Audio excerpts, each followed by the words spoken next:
My name is Brandon, and I'll be your Dungeon Master. Hey, I'm Chris, and I'm playing Mylo Underhand, the Rogue. Hi, I'm Kai, and I play Sala Nightingale, the Celestial Warlock. I'm Will, I'm playing Roosten, the Poem Paladin. And hi, I'm Justin Bourne. With the heart of a hobbit and the head of an orc, I play the Eloquence Bard, LaCroix Debut. Hi, I'm Mike, and I play Grydar Irontop, the Dwarven Barbarian. Well, my immediate reaction to LaCroix, was it LaCroix? Yeah. Was like, that's just an orc with a heart condition. Right? He's got a small heart. Terrible. Did you get it, Chris? Yeah, Alright, so... Oh, go ahead. it was halfling slander. Oh. Alright, to set the scene, y'all were on a boat, of all places. Amongst debris and roiling chaos in a certain plane.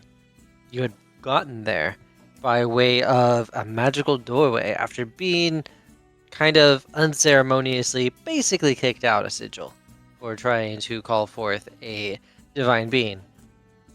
Willingly or wittingly or not, right? You arrive into the bottom of a relatively familiar boat, taking us into our opening scenes of the campaign. And as you emerge upward, you emerge onto the deck with a bunch of mind-controlled crewmen escorting Alsair, who stands at the back, kind of incredulously, but not that incredulously because it's the planes and shit happens, right? Y'all emerge on there. I say that. Beforehand, there probably was a magic circle that was spun up from the ground, and using the clever mechanics therein, caging Alsair within it, because it extends beyond the bounds of the kind of the deck slats. So you got below Alsair, created a magic circle, locked him in, and then engaged everything. This went almost perfectly, except that at the last minute, Alsair, seeing that everything was not in his favor, but that he had otherwise gotten what he wanted, decided to try and plane shift away. Now, normally the magic circle prevents all of that business, but a charisma check can bypass that problem. Alsair happens to be decent at charisma checks, got out, and here we find ourselves. Y'all, kind of around the emerging from the deck hull, you have various previously mind-controlled crewmen sitting about, a couple dead crewmen in various states of axed in the face. And I think there's even Kagi sitting on the rails of the ship.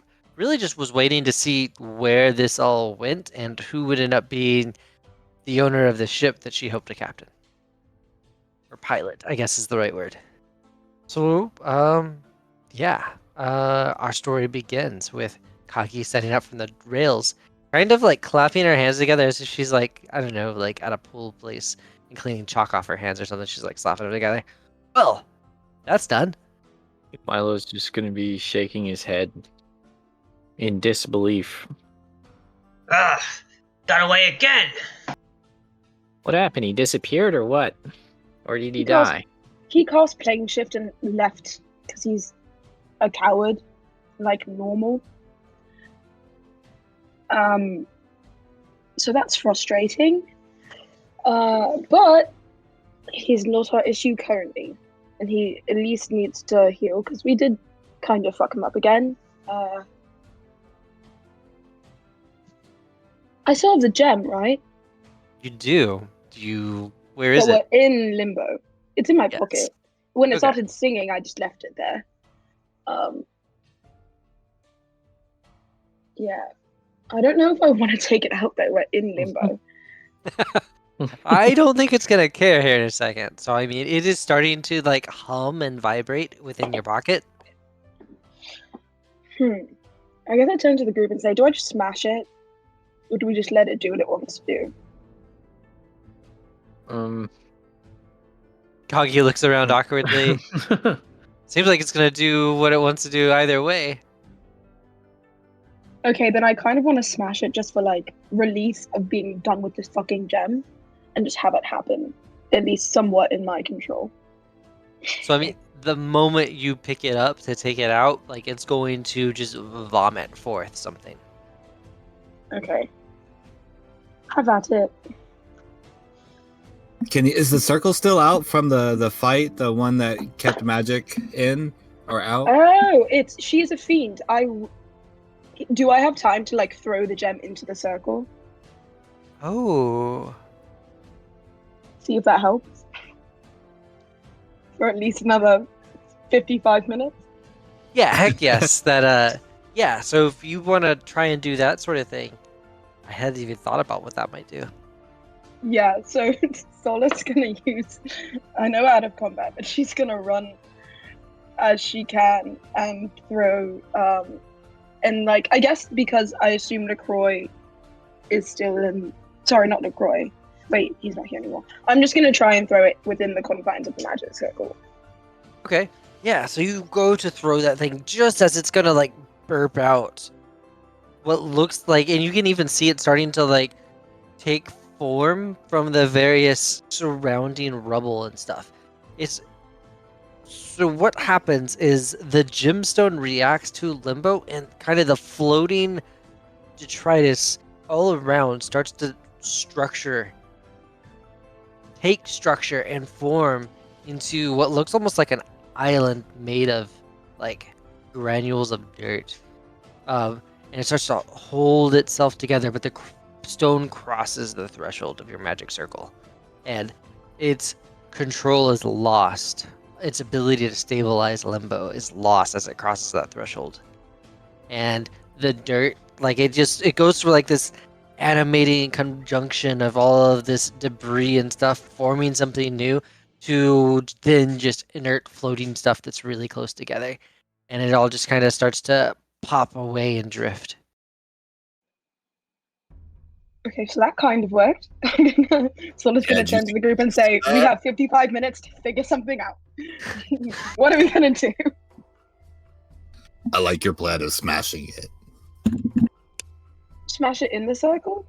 Smash it in the circle, then we get out of Dodge. Oh, Brandon, can I roll something to see what would happen if I smash it in the circle? Because like I have. Yeah, I'd call that Arcana or Insight, whichever you want. Okay. Let me pull up my character sheet. Or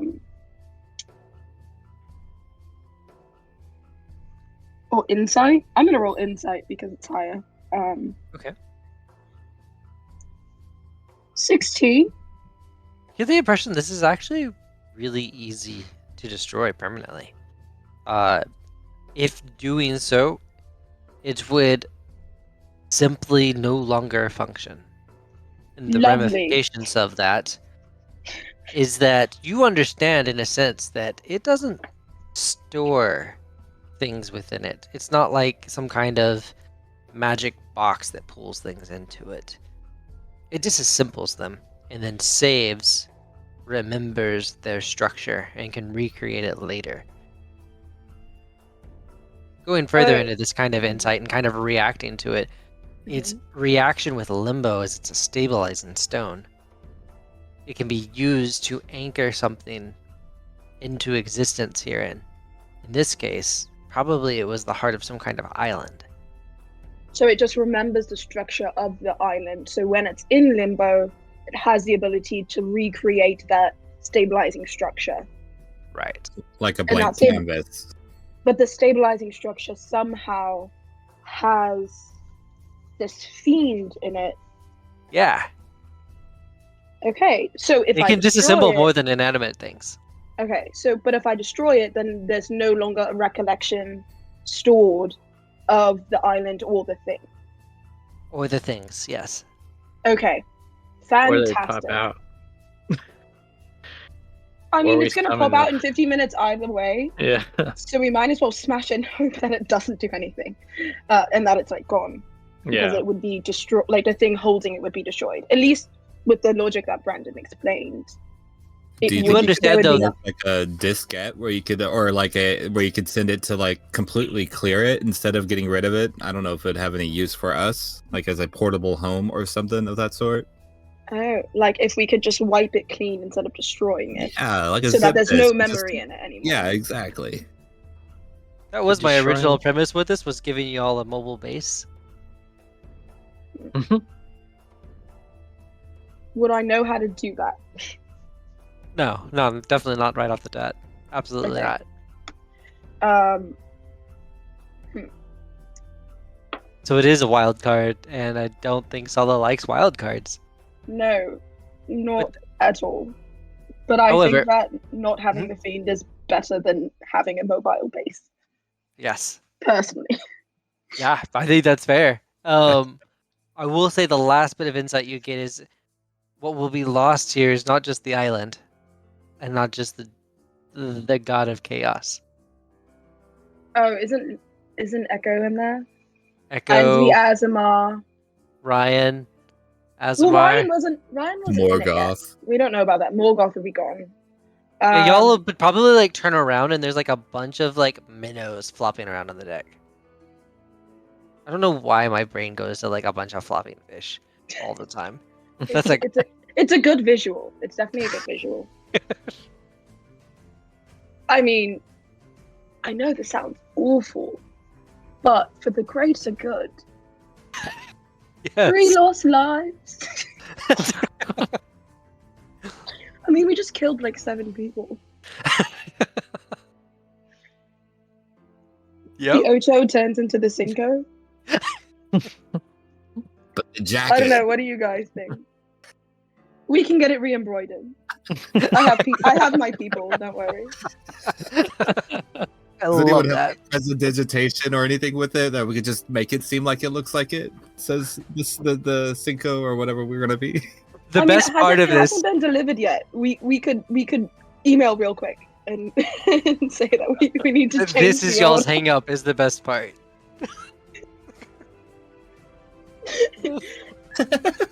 These completely fictional jackets that we just decided we had without the DM. They're integral to the story. It was integral to the contract with Raxus. Was the Oh jacket. yeah, that's right. Um, We did write that in. but then we could come back to Sigil because then we don't have the gem. Okay. Should we take a vote? Dang. I didn't Sure. realize Sala would be so pro democracy here. Well, I mean, we're killing 3 people that we kind of spent a lot of time with, but I think for the greater good, it's worth the risk. There. Mylo?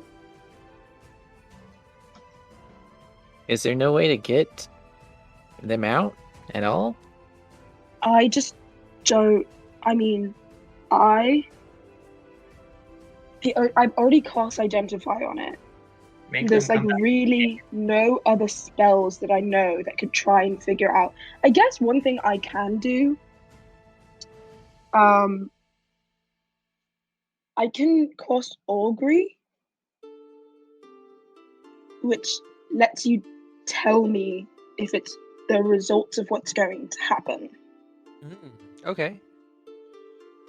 if I do something. But I think we already kind of know. Yeah, I've been pretty forward with that. Like, Did you? I offered earlier in the campaign to let you attune to the artifact, and I feel like you declined. no, you said it would take a while. That's what it was. Yes. Yeah. So I was Oh. like, I wouldn't mind, but it would take a long time for me to do. Right. I think we just never crossed that bridge. Yeah.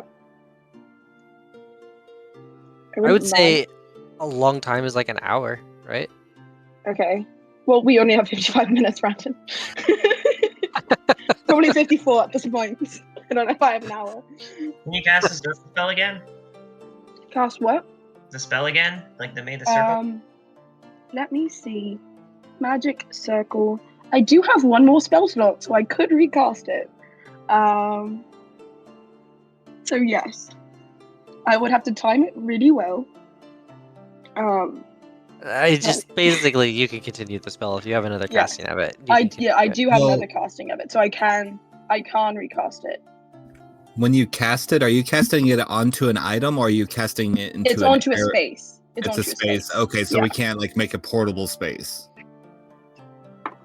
Not with magic circle, no. Nope. Okay. There are some fun things of there if like this is Munchkin style D&D right here, right? Like, wait, if I cast on a ship, does the magic circle move? And all It just kinds says a of problems. point. It just says a point on the ground. So, if the ground is the ship, I assume that is fine.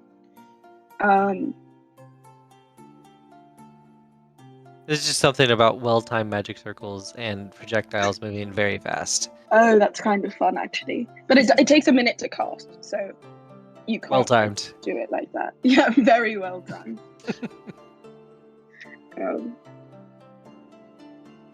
Okay. These are the kind of players I play with in other games, by the way. That's super. I could not think that fast actually. Like casting 6 rounds in advance. Okay, I'm readying my magic circle for 6 rounds later. Okay. And the other guy's just like, I gotta just distract him with dancing. This is just basic. This is what happens. Yeah, LaCroix, go play some songs in front of the gem so it's distracted. Yeah. You got it. You got it. Anywho, Plays on a jazz flute. Would I be able to like do any kind of roll for Arcana to see if I could like punch it or something to make it not work as well, or if we could like damage it a little bit enough that we could go back and fix it? How about we let the goddess out and fight her? I don't know about that one. If it took a bunch of other gods to put her here and like destroy her, I don't know if we can do that. How about we let her out and then be like, we let you out. You're welcome. And then we'll make friends. I'm fairly certain the imp could carry us on this fight too. Zottle, right? Yeah. Zottle. If I could like break the gem inside the thing, but then I also have relentless endurance, so if things go really bad, I still wouldn't die. I also have spare the dying and a bunch of other spells. No one's gonna die right now. Hell yeah. Unless Solid dies first. Yes. Yeah, but let's hope not. No, but it sounds like you've kind of got this plan, right? You're kind of sitting in the magic circle with the gym, studying it Yeah. and trying to use the attune process? Yeah. All right. And I will recast it at 40 minutes from now. Sure. Yeah, so kind of time is just ticking and everything's kind of floating around. Y'all that are on the boat, now that you're in limbo, can definitely get the sense that, like, not only is down subjective, right? You also can kind of control, and I guess I'd almost let y'all decide how you wanted to discover this. But you can kind of control the makeup of like the dirt and stuff. It seems to, in the same way you can get like a squiggly in your eye, and you're pretty sure the squiggly is on your eye, like the dirt will follow around wherever you're looking at first, right? And it seems to move in conjunction with your mind.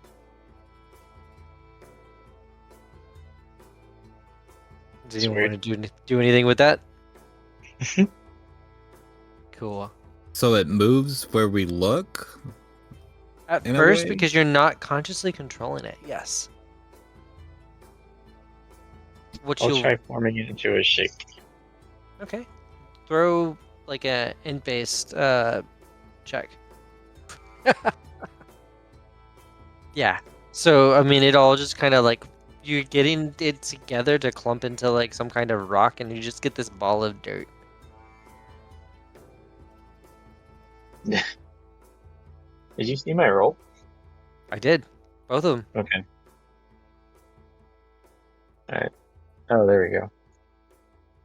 4 and a 9. Well, 4 was the one that kind of.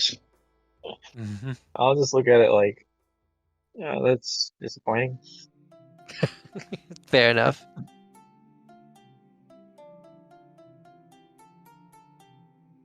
Well, we are getting feedback from you as well. Oh, that's my dog drinking really loudly. I'll just. Did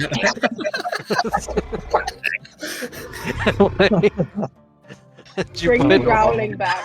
did you put like horseshoes on the dog, or is it like chopped in onions? Like, all right. So time goes by, and Sala, you absolutely feel that you have now bonded to this gem, and you can kind of just pull things out of it. Oh, that's so cool. Okay. Then I guess I'm going to pull who I can remember, which is Morgoth, Uh-huh. Lorzaren, Lanhee. There's the Azamar in there, but I don't know if I want to take the Azamar out. Am I missing anyone? Okay, I'll take the Azamar out as well. I'll try and like pull the Azamar out. All right.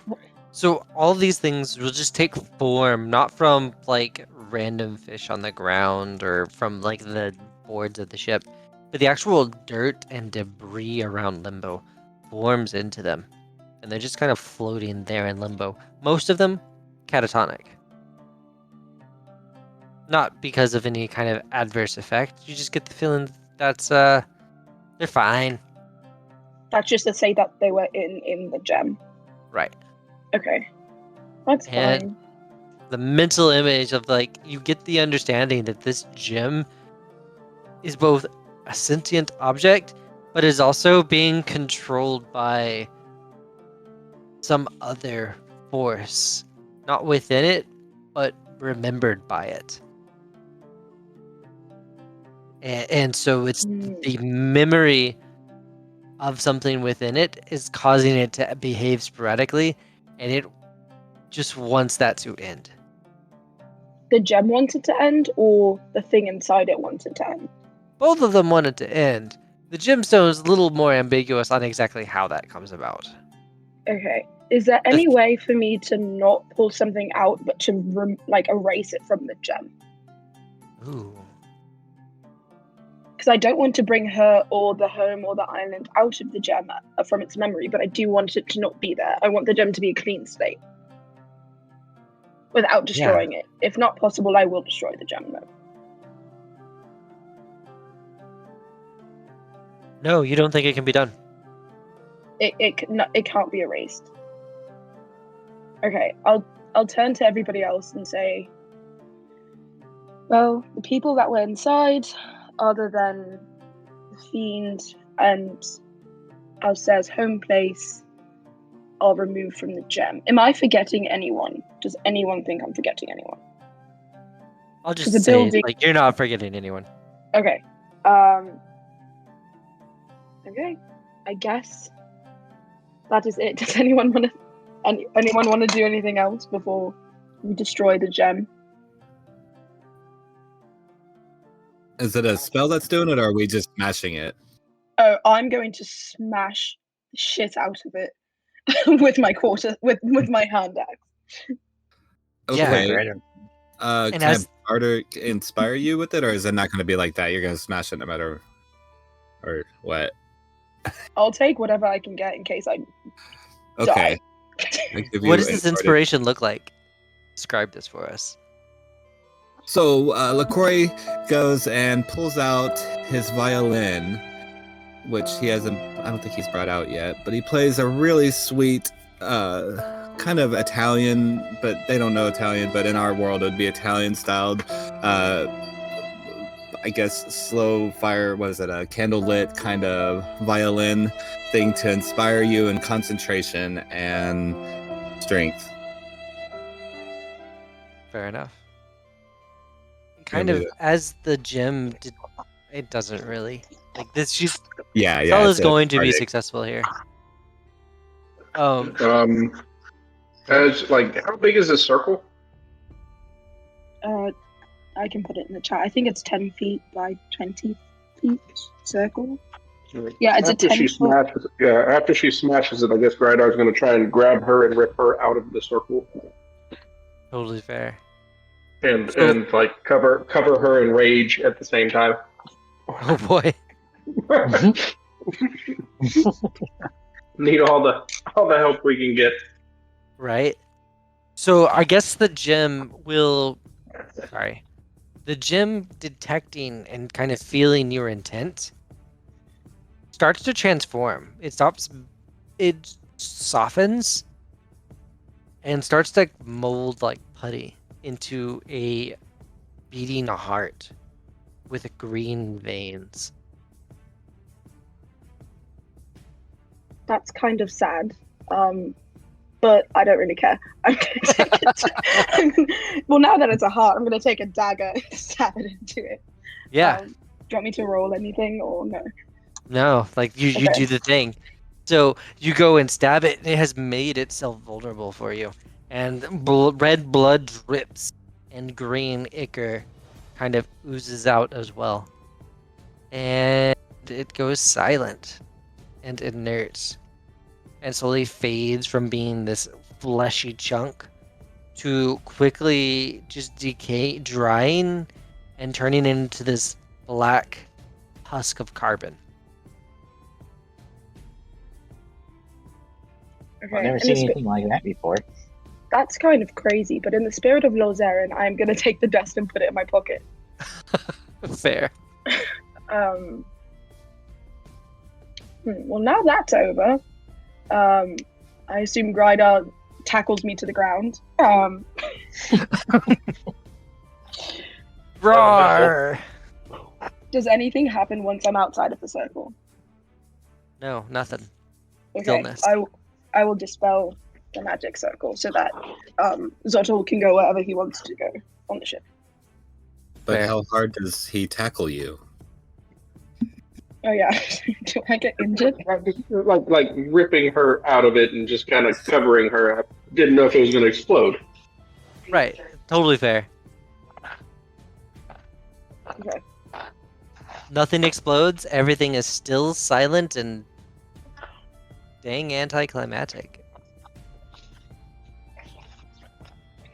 And I guess at this point, y'all, we can go into epilogue mode. Oh, So where- Oh, sorry. What? So, like, high levels, like, what do y'all want to happen with these characters? Well, I was injured in the fight against Alsair, and he hit me with claws. So Mhm. I need to seek medical attention from a cleric or something to cast greater healing or greater restoration. Greater restoration. Yeah. So I stop having nightmares. Oh, that's right. Roosten can't sleep.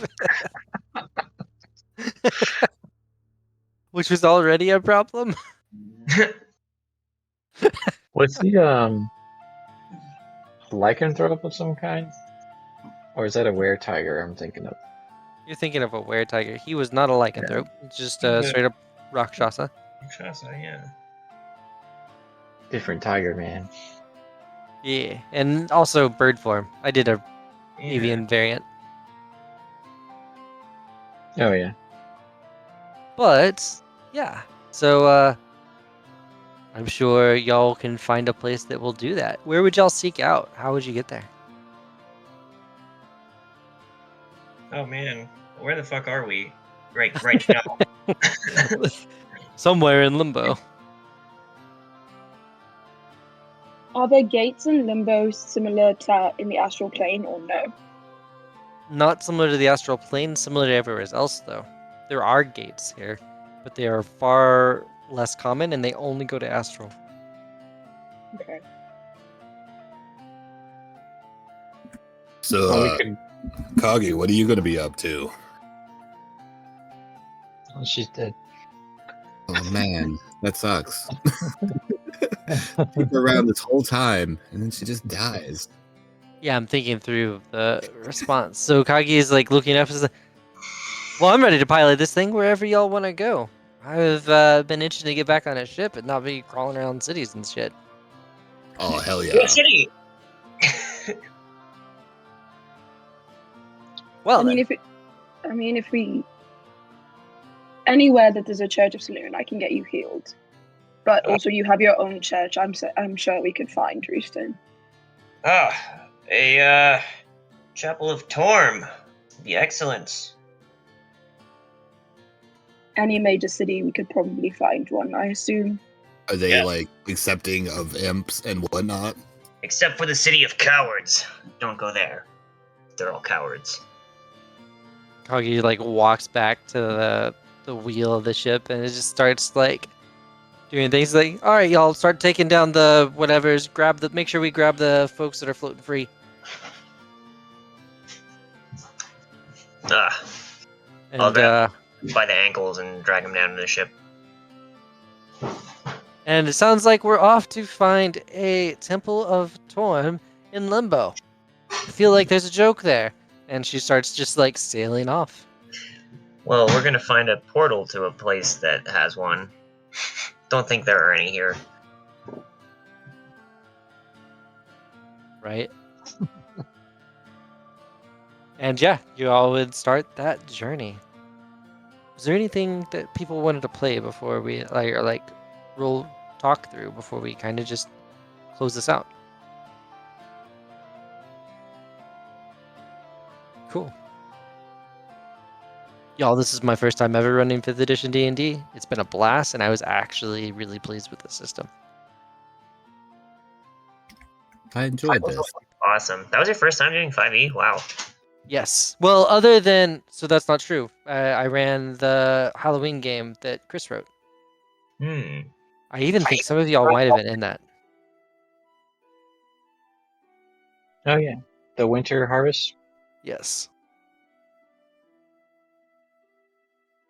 So, yeah, this is my first time doing anything resembling an extended play, for sure. This is the first campaign I've ever finished. Oh, wow. This is also the first campaign I've ever finished as well. Hey! Oh my gosh. It's hard to have that dependability or reliability of others. How many games? Definitely. I've probably done, I don't know, 7, 8 different sessions. But it's like through like the last 5 years. No, I mean like Wowzers. this campaign. How many games was this? Like 10 or so? 9 or 10? We had 2 that were tests. Mm-hmm. I don't know if you count that. And This is then- session 9 of this campaign. Okay. So 11, I guess. Neat. For sure. Yeah, so 8.5 for the proper campaign. Yeah, I enjoyed you DMing, man. That was fun. I'm glad. I think my only like mental regret with all of this is not having like a cleaner, more satisfying tie-up, but in the end y'all are free and have your own ship and can do whatever you want. Well, I was interested. I wasn't sure how to make this happen. There hasn't been much discussion, but of turning LaCroix good on the ship at the end, I had a whole speech written and everything, but I really don't know how to make it fit in. It'd feel like forced at this point. Right? We could like go have like a little round table about like what do we see our characters doing after the campaign ends. Right? Yeah. Okay. You could do If you that want. now. Chris, why don't you start that off? I would see Mylo. Actually, I was just thinking of this. I would see Mylo like kind of going along, pretending that he's gonna go with the party to the next thing, whatever we're doing, but then like sneak away and go to Sigil, and then return to the Hive, and Oh, basically yeah? like exit without really saying a proper goodbye. Right? Just head out and go sink in and blend in with the Hive and Araxith and all that. Right. Not to be like, not that Mylo didn't enjoy the party or had any bad feelings or anything. It was just like that would be more like Mylo's style. It was just like to just like sort of disappear and then resurface like a year later, like he's running some gang in the Hive. Okay. I can see that. How about you, Justin? Okay, so LaCroix, I see kind of going a path of good, kind of hanging around more Roosten and just trying to do more good in his life. and also around Sala, and just kind of learning to be a better person and whatnot. Yeah, I figured he would just kind of roam with them wherever they end up, or just jump back and forth or whatnot. He also he's very sentimental about the whole group and goes and visits y'all's different planes and whatnot, figures out a transportation system, follows up with everybody. I also, let's see. Yeah, that would work. Nice. All right. How about Sala? I think that a lot of like this adventure was a lot of Sala getting out of her comfort zone and like talking to like what she would consider lower class people and things like that, and realizing that there's a lot more than just like getting money for her church that she can do.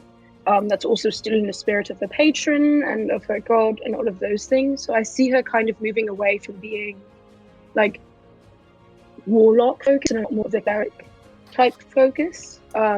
And doing a lot of really good things for kind of transparency within her church, kind of dismantling a lot of the secrecy that goes along with that, as well as bringing money to underdeserving communities, making sure that people can be healed and healthy where they are, and kind of definitely returning to Faerun and doing a lot of work back home. Certainly. And you do the ritual for LaCroix to do good, to turn good. Oh, of course. Oh yeah. You can help me with your music. You can bring joy. Yeah. Fuck yeah. Fuck yeah. Mike, Oh my god. what do you see happening with Grydar? I think I see Grydar trying to make his way back to realm space to continue his search for his father. Totally. And so that probably aligns with before he was so rudely ripped out of realm space. yeah. I So would I think love Grydar and Morgoth still to have a spin-off, and that would be a great way to do it. yes. All right. Finally, Will, what's going on with Roosten? What's his All end right. game? So when we finally get to the temple, wherever we're going, one of the priests will cast Greater Restoration on me, and Roosten will be very grateful.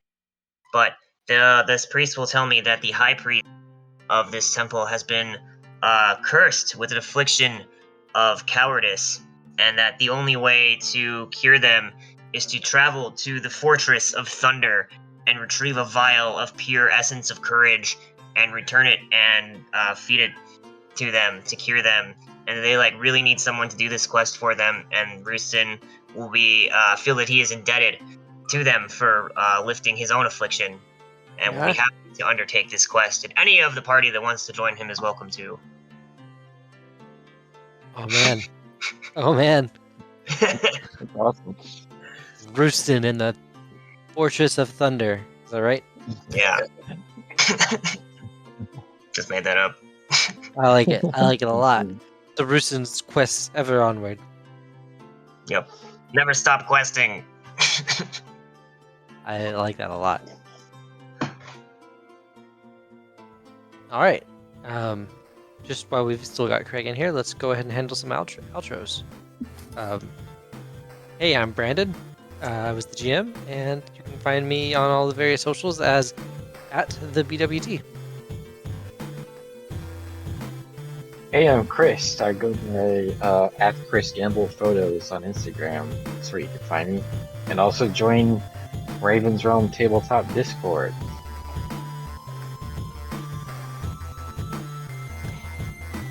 Nice. Hey, I'm Justin. I am the one that does the voice for LaCroix Dabu.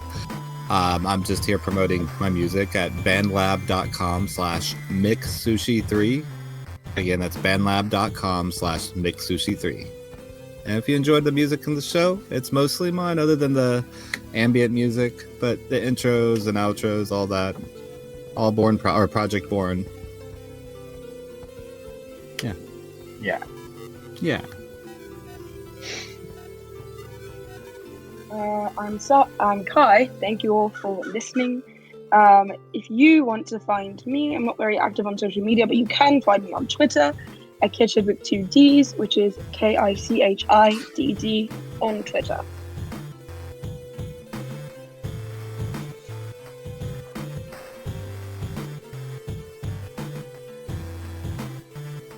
I don't got one.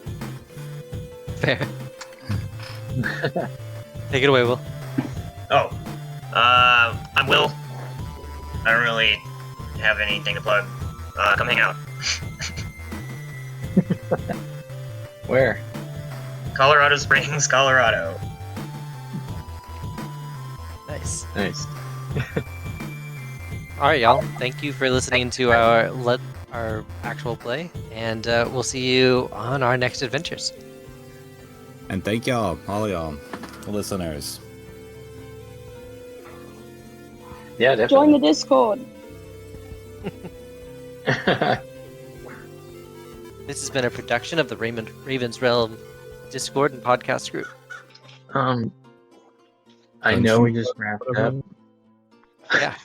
but I was just thinking maybe Fate's we evident. should do something that is like our favorite moments, like reviewing like the highs and lows of our character Heck yeah. in the What's the thing? Yeah, that- we're here. We can chop suey this however we want.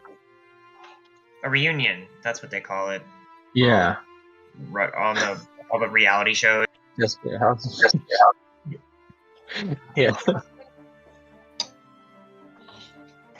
Jersey Shore. Yeah. Man, That's I last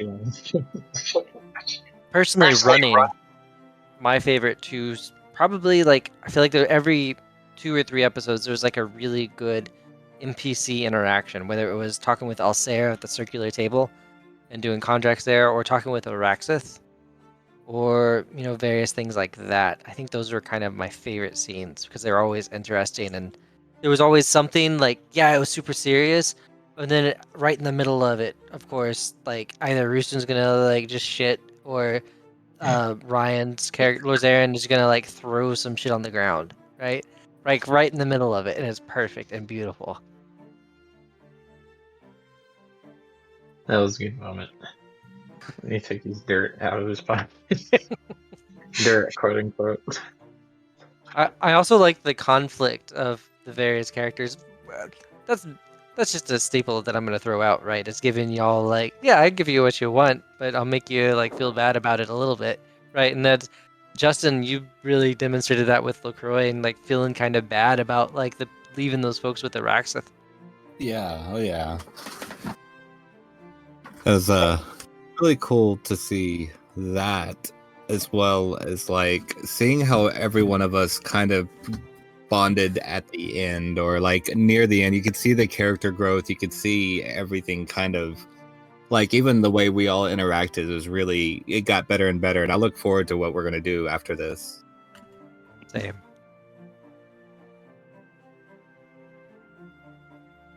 Yeah, I do too. Chris, you got a highlight? Yeah, definitely episode 3, I believe it was, when we had the conflict with Elzair. I feel like everything that led up to that and surrounded that was like kind of the defining moment in the campaign.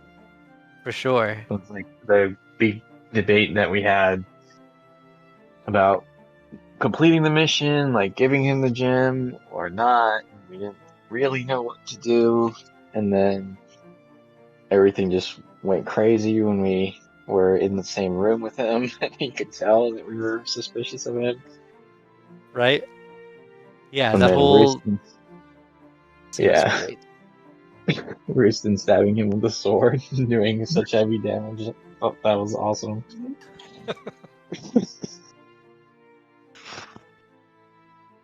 And then Mylo burning down the bar, of course. Of course.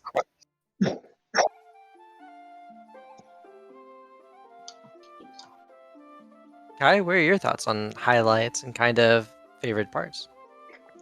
Well, I would also say like the aftermath of Mylo burning down the bar, especially when it came like one of my favorite episodes. I think was episode 5 when we first got into Sigil, and then when we tried to get out again, and we saw that not only was like the gate that we walked through was a brick wall, and then finding the other Stargate and it being non-existent because the door had been burned down. That was a lot of Lorzaren's interactions with the Dabu originally was also something I found was really cool. I also just like loved the dynamic of, okay, we made a contract with this one gang, and then immediately next episode we're like, okay, we're not doing that anymore, and completely turned on them and did something else. Just because there was a lot of like, I forgot that we had made a deal with the other gang, to be completely honest. I had completely forgot that we had done that. So just going back, kind of like having to deal with all of the things that we had done and figure out a viable outcome at the end, I think was something that was just enjoyable for me as a player to act out with the character. Yeah, the Mike? Lorzaren interacting with the Dabu. Just as an aside, I really like that visual of them like communicating visually. That was cool. I liked his bit with the Dabu and then me, and then like the confusion between the two was just so good. Yeah, that was a really good combo. Also, Morgoth just like talking to anyone. I And know. Mark is still like very active in the campaign was just always so Everything. enjoyable to me. And him being like, Same. oh no, I'm not going to do that. Like, it was just very, very fun to like watch and be like, Roosten not liking him because he's a coward, Sala being annoyed that he won't do anything. Like, it was a great character to have in the campaign. He really shined in the test shots too. Yeah. Very much. My favorite part was the Indiana Jones bit. Like, we built up so much to it. Everything was like, okay, now we gotta like get him to float up to the gym, and then Sala has all kinds of controls so she could do whatever. And then it was just, and then worked so hard, put all this like time and efforts into it, and then we just did it. It was nothing. We just switched it out, got the gym. Oh. Also, Yeah. just finding the Holy Avenger just on a table, and then Rooster being like, "Oh, this is cool," and like me like being able to read the Celestial and being like, "Oh, this is like an angel weapon," and then it being in the hands of Roosten to defeat Alcet was pretty cool too, as well. Yeah, definitely on story wise. I never got to meet the person whose name was on my sword and tell them their name wasn't written on it. So I alluded to it, right? But that angel was absolutely dead. Yeah. Elsair figure like, man, I'll go in. I'll give you kind of like the behind the scenes of like my thought process and everything once we wrap through this. That way you all can kind of see the behind the scenes like brain machinations I have. I'm curious about that.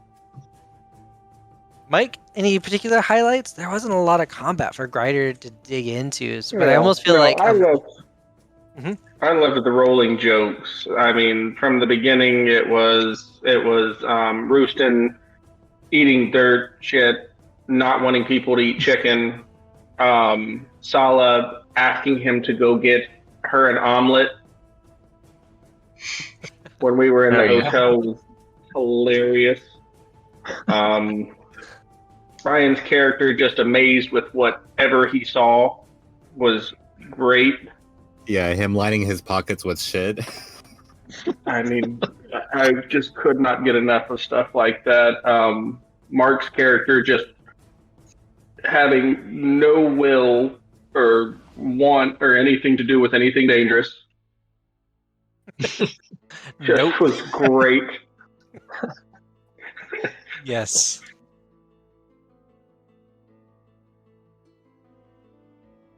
Will, what are your thoughts with Roosten and highlights for the campaign in general? The Roosten had a lot of good like one-liners, kind of earlier. Not so much like towards the second half of the game. Got a little more serious there. But I liked Zottel. He was fun. Zottel was great. That whole flying into his house and just like whatever, right? Completely just off the cuff, random hijinks was great. What would we have done to like find Alsair otherwise? Do you have like a plan for Literally, that? no, I don't, because what would I plan? Like, you're accost random person, accost random thing. Maybe Yeah. I would eventually had him try and track you down and like send assassins at you, but that would have taken at least days, more likely weeks, right? And so y'all were moving in faster terms than anything that would have worked. So I'm just like, let's just see what they do, Okay.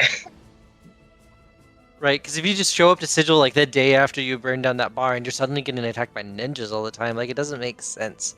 Yeah. So, like Alsair is in recovery at this point. He's hurt super bad. Doesn't necessarily have the ability to heal himself. So we gotta figure some stuff out. I also just loved all of the interactions with Zoltal of like, no, you can't come into my church, you're a fiend. And then being upset when I sent Jewel instead of him to scout. Like, he was just a great like NPC to have in my campaign as well for the last couple of episodes. Yes. Yes. He's gonna come with Roosten to the Temple of fortress. Thunder. Whatever the fuck I Fortress. said. The fortress. I think I said Fortress of Thunder. I think you said, yeah. I can almost see that as like a trashy like 80s like fantasy novel, like Roosten and the Fortress of Thunder, and you have like this like paladin dressed, rooster with like a demon like hiding behind his shin, like looking out like shyly. That's exactly what it is. Anybody want to come with Roosten on his next quest? No, I think that would. That's yeah. okay. I think that would- Mylo would. Nice. You would? I thought you were gonna go back to the hive. Yeah, but I think, I don't know. Much. His- Yeah. He'd still be. He'd be like, all right. That's I like fun. the idea of LaCroix going, but I also like the idea of RPing like someone that's from your area, a poem. Okay. Yeah, Mylo, I bet there's a lot of cool shit to steal at that fortress. Don't forget the friends we make along the way, too. That's the real shit. When he was describing it, all I could think of is the old 80s cartoon, that Heavy Metal. Yes. Yes.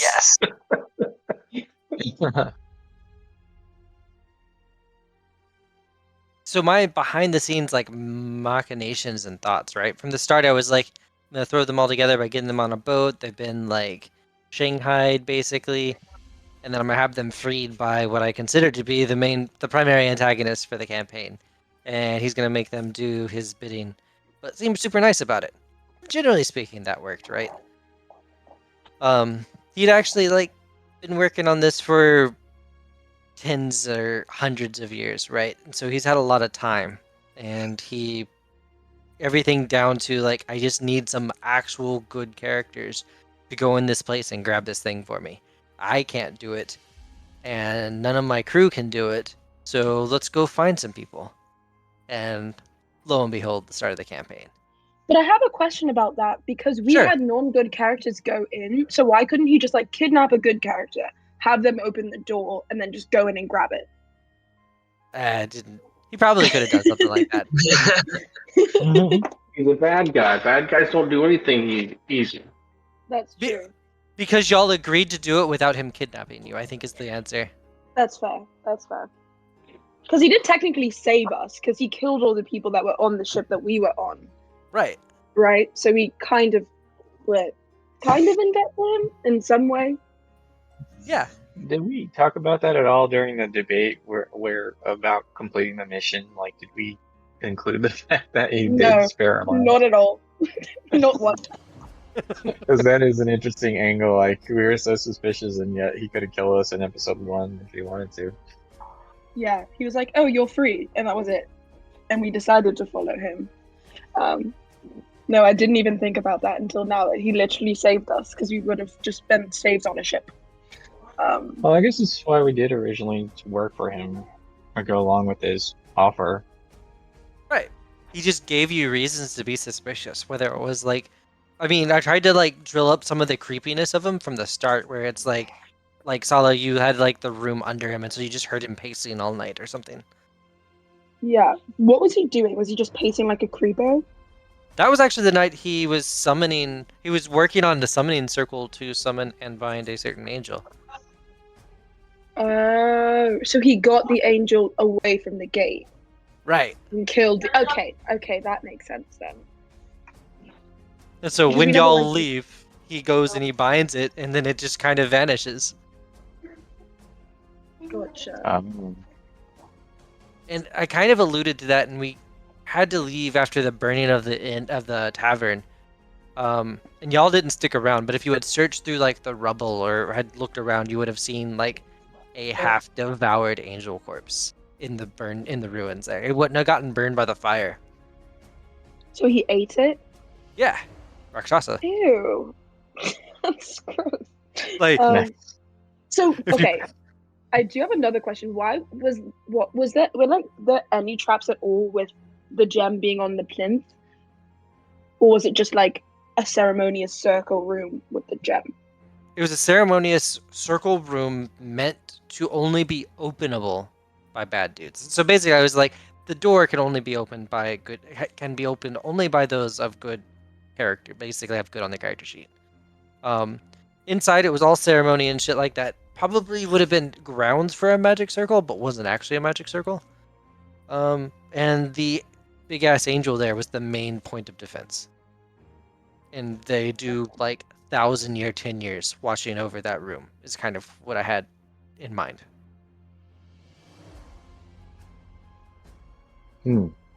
If you had if there had been more space here, where we weren't just going straight into that, I would have stretched it out and had y'all doing odd jobs for Alsair, freeing other people.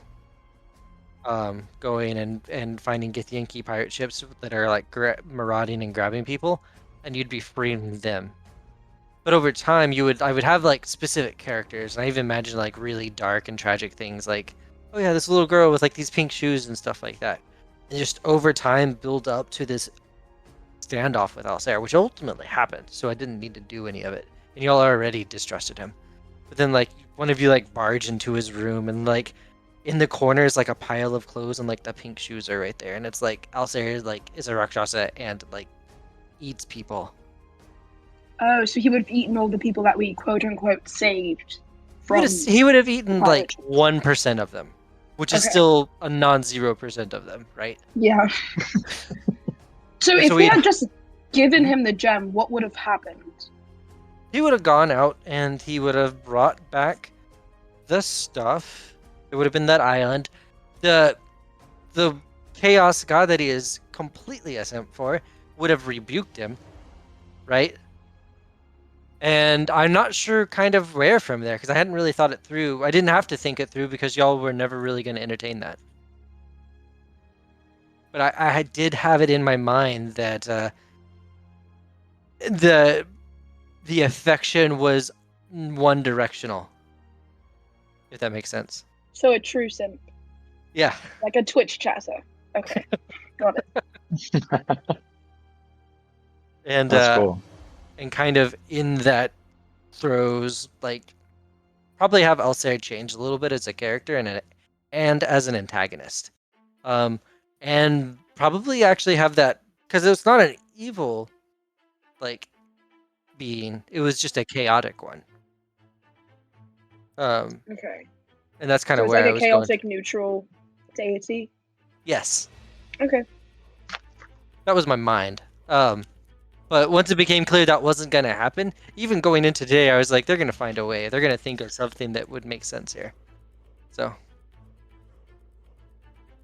yeah, I mean, that was the gist of it, and it's just kind of running those machinations in the background. I understand my characters and their intents, and then I see where y'all apply the matches that I give you. Matches being things like the gym itself or the Holy Avenger. Holy Avenger was completely because I dislike combat. I knew that I wanted to have Roosten in Sigil with a Holy Avenger, so that like anytime you happen to get into a fight, you could realistically win it. It's just because you can doesn't mean it's a good idea, right? And I wanted to kind of walk through that. I liked Which is having the only magic weapon. That was cool. I wish I could have given out more. It just within the scope of the campaign, I think it would have been a little more murkier.